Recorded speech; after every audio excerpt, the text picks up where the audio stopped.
ওরে কিডন্যাপ করার আগে তোর জানা উচিত ছিল ওর বাপকে। ওর বাপ শেহজাদ। আমি চাইলে গুলিটা তোর বুকে করতে পারতাম।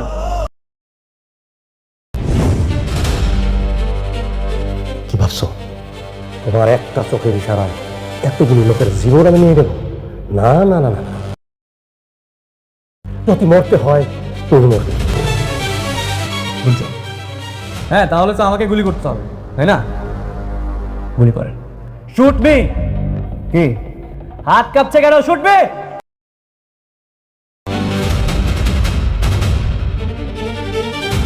কি ব্যাপার, এরকম পালিয়ে বেড়াচ্ছে কেন? হ্যাঁ, মালিক কোথায়? না তো। দুনিয়া টাকার গোলামের নতুন আপডেট জানতে প্রস্তুত তো? তাহলে ভিডিওটি শেষ পর্যন্ত আমাদের সঙ্গেই থাকুন। আজকের পর্বে থাকছে পর্ব ১৯ নিয়ে গুরুত্বপূর্ণ আলোচনা, সম্ভাব্য প্রকাশের সময়, নতুন তথ্য এবং গল্পে সামনে কি ঘটতে পারে তার বিস্তারিত বিশ্লেষণ। আমাদের চ্যানেলের যেসব প্রিয় দর্শক নিয়মিত ভিডিও দেখে লাইক, কমেন্ট, শেয়ার এবং সাবস্ক্রাইবের মাধ্যমে আমাদের উৎসাহ দেন, তাদের প্রতি আন্তরিক কৃতজ্ঞতা। সেই ভালোবাসার স্বীকৃতি হিসেবে নির্বাচিত কয়েকজন সৌভাগ্যবান দর্শকের জন্য রয়েছে বিশেষ উপহারের আয়োজন। ভিডিওটি ভালো লাগলে একটি লাইক দিয়ে চ্যানেলটি সাবস্ক্রাইব করুন এবং বেল আইকনটি চালু রাখুন।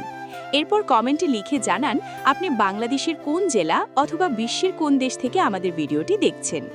দেশের বাইরে থাকা আমাদের প্রবাসী রেমিট্যান্স যোদ্ধা ভাই বোনদের জন্যও রইল অনেক শুভেচ্ছা। আপনারাও অবশ্যই নিজের অবস্থান জানিয়ে একটি কমেন্ট করবেন। এখন আর দেরি নয়, চলুন শুরু করা যাক দুনিয়া টাকার গোলাম পর্ব ১৯-এর সম্ভাব্য প্রকাশের সময়, নতুন আপডেট, গল্পের সম্ভাব্য মোড় এবং দর্শকদের আগ্রহের সব গুরুত্বপূর্ণ বিষয় নিয়ে আজকের আলোচনা। পুরো ভিডিওটি দেখুন যাতে কোনো গুরুত্বপূর্ণ আপডেট আপনার মিস না হয়। বন্ধুরা, আজকের পর্বটি শুরু থেকেই ছিল রহস্য, সাসপেন্স আর একের পর এক বিস্ফোরক ঘটনার সমাহার। প্রতিটি দৃশ্য যেন দর্শকদের মনে নতুন নতুন প্রশ্ন তৈরি করেছে। বিশেষ করে শেহজাদের ফিরে আসার পর যে ঘটনাগুলো ঘটেছে সেগুলো স্পষ্ট করে দিয়েছে এবার গল্প এমন এক মোড়ে পৌঁছেছে যেখান থেকে আর কোনো চরিত্রের জন্য ফিরে যাওয়ার সুযোগ নেই। শেহজাদের স্মৃতি ধীরে ধীরে ফিরে এলেও গত ৬-৭ মাসের গুরুত্বপূর্ণ অনেক ঘটনা এখনও তার মনে অস্পষ্ট।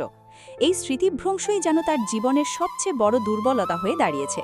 তবে একটি বিষয় তাকে বারবার ভাবিয়ে তুলছে, রহস্যময় লকার নম্বর ৯২।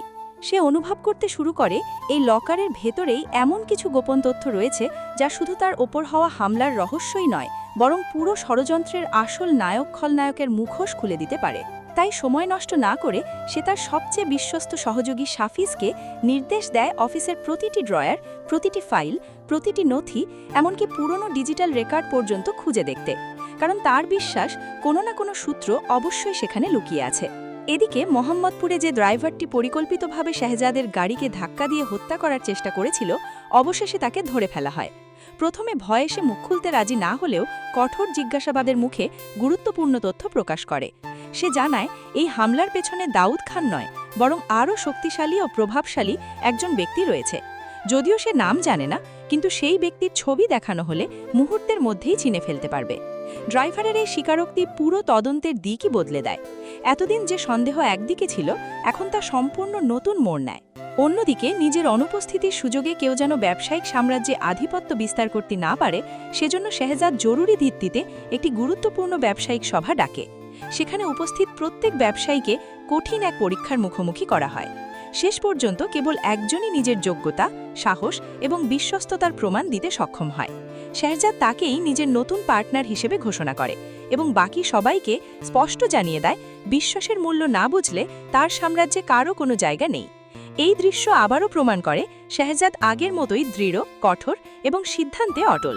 এদিকে বাড়ির ভেতরে চলছিল সম্পূর্ণ ভিন্ন এক মানসিক যুদ্ধ। শেহজাদ সুস্থ হয়ে ফাতেমার কাছে যেতে চাইলে ফাতেমা ইচ্ছাকৃতভাবেই তাকে এড়িয়ে চলে। বাইরে থেকে অসুস্থতার অজুহাত দিলেও বাস্তবে তার হৃদয়ে জমে আছে ভয়, অপরাধবোধ এবং অস্থিরতা। কারণ শেহজাদ কোমায় থাকার সময় পরিস্থিতির চাপে এবং রিশাদের ব্ল্যাকমেইলের কারণে তাকে রিশাদকে বিয়ে করতে হয়েছিল। এখন শেহজাদ ফিরে আসায় নিজের অবস্থান নিয়ে সে গভীর সংকটে পড়ে যায়। সে মনে করতে থাকে সব সত্য গোপন রেখে আর বেশি দিন বাঁচা সম্ভব নয়। তাই সে শাশুড়ির কাছে কাঁদতে কাঁদতে অনুরোধ করে প্রয়োজনে নতুন করে শেহজাদের সঙ্গে তার বিয়ের ব্যবস্থা করা হোক। কিন্তু শেহজাদের মা বিষয়টি প্রকাশ করতে ভয় পান। কারণ তিনি জানেন সত্য জানার পর শেহজাদের রাগ কতটা ভয়ঙ্কর হতে পারে। এরপর আসে পুরো পর্বের সবচেয়ে গুরুত্বপূর্ণ মুহূর্ত। সাফিজ তদন্তের অগ্রগতি জানিয়ে বলে হামলার পেছনে কোনো বাইরের গ্যাং নয়, বরং দেশের ভেতরেরই একজন ক্ষমতাবান ব্যক্তি কাজ করেছে।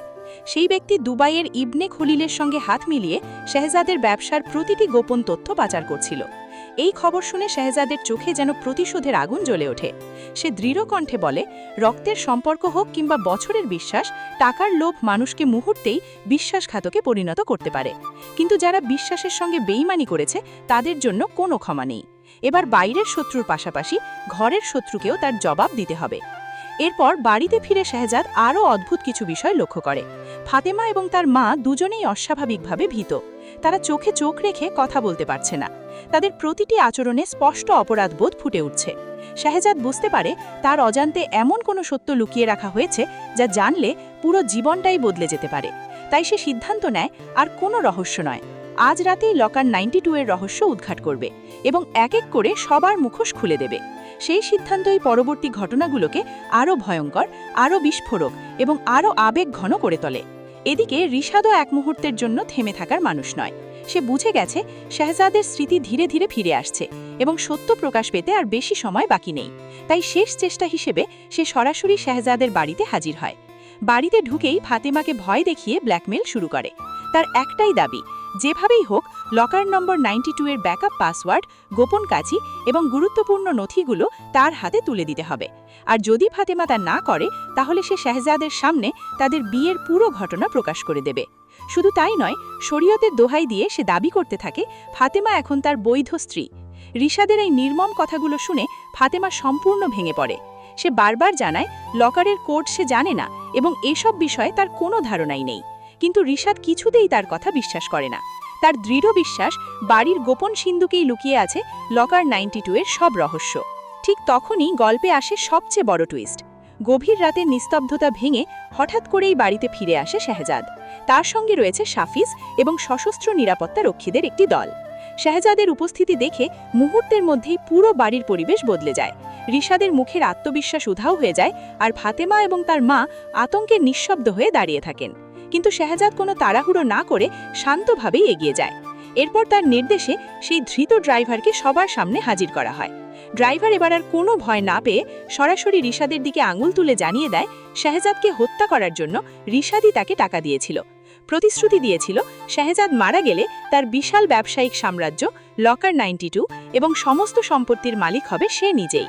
ড্রাইভারের এই স্বীকারোক্তি শোনার পর পুরো বাড়ি যেন মুহূর্তের জন্য স্তব্ধ হয়ে যায়। এতদিন যে মানুষটি পরিবারের সদস্য সেজে সবার বিশ্বাস অর্জন করেছিল, সেই মানুষটিই যে সবচেয়ে বড় বিশ্বাসঘাতক, এই সত্য মেনে নেওয়া কারো পক্ষেই সহজ ছিল না। নিজের অপরাধ ধরা পড়ে যাওয়ার পর রিশাদ প্রাণ ভিক্ষা চাইতে শুরু করে। কিন্তু পরিস্থিতি নিজের পক্ষে নেওয়ার শেষ চেষ্টা হিসেবে সে আরও বড় একটি বিস্ফোরক সত্য প্রকাশ করে।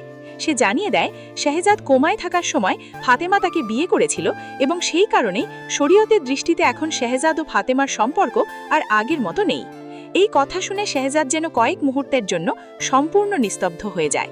তার চোখে মুখে ফুটে ওঠে অবিশ্বাস, কষ্ট এবং গভীর হতাশা। অন্যদিকে ফাতেমা কান্নায় ভেঙে পড়ে। কাপা কণ্ঠে সে বারবার বলতে থাকে সে কখনো নিজের ইচ্ছায় এই বিয়ে করেনি। রিশাদের হুমকি, ব্ল্যাকমেইল আর শেহজাদকে বাঁচানোর মরিয়া চেষ্টাই তাকে সেই সিদ্ধান্ত নিতে বাধ্য করেছিল। সে স্পষ্ট জানিয়ে দেয় মন থেকে কোনোদিনও রিশাদকে স্বামী হিসেবে মেনে নেয়নি। কিন্তু তখন আর কোনো ব্যাখ্যাই শেহজাদের ভেঙে যাওয়া বিশ্বাসকে জোড়া লাগাতে পারে না। ভাঙা কণ্ঠে শেহজাদ এমন কিছু কথা বলে যা পুরো পর্বের সবচেয়ে আবেগঘন মুহূর্ত হয়ে ওঠে। সে বলে যাকে নিজের ভাইয়ের মতো বুকে জায়গা দিয়েছিল সেই তার পিঠে ছুরি মেরেছে। যাকে নিজের জীবনের চেয়েও বেশি ভালোবেসেছিল সে অন্য একজনের গলায় মারা পড়তে বাধ্য হয়েছে। আর যিনি তাকে জন্ম দিয়েছেন সেই মাও এত বড় সত্য তার কাছ থেকে লুকিয়ে রেখেছেন। এরপর শেহজাদ সবাইকে জানিয়ে দেয় লকার 92 এর প্রকৃত রহস্য। সেখানে কোনো সোনা, হিরে বা হাজার কোটি টাকার গুপ্তধন ছিল না, বরং সেখানে সংরক্ষিত ছিল পরিবারের প্রতিটি সদস্যের নামে লিখে রাখা তার সমস্ত সম্পত্তির কাগজপত্র, ব্যাংক অ্যাকাউন্টের নথি এবং উইল। অথচ শুধুমাত্র টাকার লোভে সবাই সেই অমূল্য বিশ্বাসকেই ধ্বংস করে দিয়েছে। বিশ্বাসঘাতকতার সেই ক্ষত আর সহ্য না করতে শেহজাদ কঠোর সিদ্ধান্ত নেয়। রিশাদের জন্য আর কোনো ক্ষমা নেই। মুহূর্তের মধ্যেই গুলির বিকট শব্দে শেষ হয়ে যায় রিশাদের সব ষড়যন্ত্র। পুরো বাড়ি আতঙ্কে কেঁপে ওঠে। ফাতেমা ও তার শাশুড়ি কান্নায় ভেঙে পড়লেও শাহজাদের চোখে তখন আর কোনো আবেগ নেই, শুধু প্রতারণার তীব্র যন্ত্রণা আর বিশ্বাসঘাতকদের প্রতি ঘৃণা। এরপর শাহজাদ ফাতেমার দিকে তাকিয়ে শান্ত কিন্তু দৃঢ় কণ্ঠে জানিয়ে দেয় আজ থেকে তাদের সব সম্পর্কে রীতি। যে বিশ্বাস একবার ভেঙে যায় তার কখনো আগের জায়গায় ফিরে আসে না। এরপর নিজের মায়ের দিকেও তাকিয়ে বলে তিনি তাকে জন্ম দিলেও আজ থেকে তার জীবনে আর কোনো মায়ের অস্তিত্ব নেই।